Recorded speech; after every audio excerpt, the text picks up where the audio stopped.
Good morning, it's the Zipper Lady, and this morning we have in for repair a leather coat with a broken zipper. And there are two ways to do this, but I have to tell you, I'm going to tell you the easy way, but it really takes a lot of patience.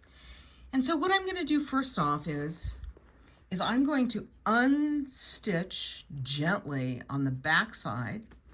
And if you've watched any of my videos, you know that whenever I start to take a zipper out of a jacket, I always start on the back side and I work down till I get almost to the pin, but I usually leave, this is called the pin, but I leave the last few stitches in just to keep everything in the right place. And then I start and I go up the other side until I get it all the way to the top. And I have to tell you, one of the things that I like the most about my phone is I don't know how this is put together at the top. I take a picture and I use it as reference. I get really close so I can see exactly what's going on, but I use that for reference. So the first thing I do is I take out the inside. Chances are real good it's different stitching on the inside than it is on the outside. Then you have to be really careful.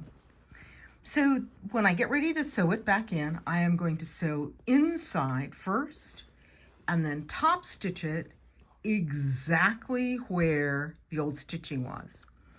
Chances are real good. This looks like it's very heavy thread. It feels like it's cotton.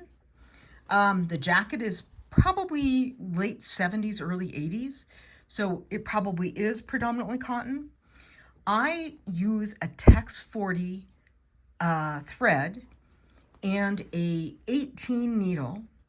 I do not use a leather needle only because it has a bit of a barb on it to punch through the leather, and I don't want to make bigger holes than I need to, so I usually 18. If I can get away with it, I use a 16, and I stitch exactly in the ditch using a very long stitch, hoping that it's not going to rip like notebook paper. This leather is incredibly soft and supple still, and so I think we've got a chance. Anyway, that's it. I'm going to go take it apart, and hopefully we'll have results here shortly. If you need help doing leather jackets, just ask. It's really simple to do after you've done about, a million or two. See you later. Bye-bye.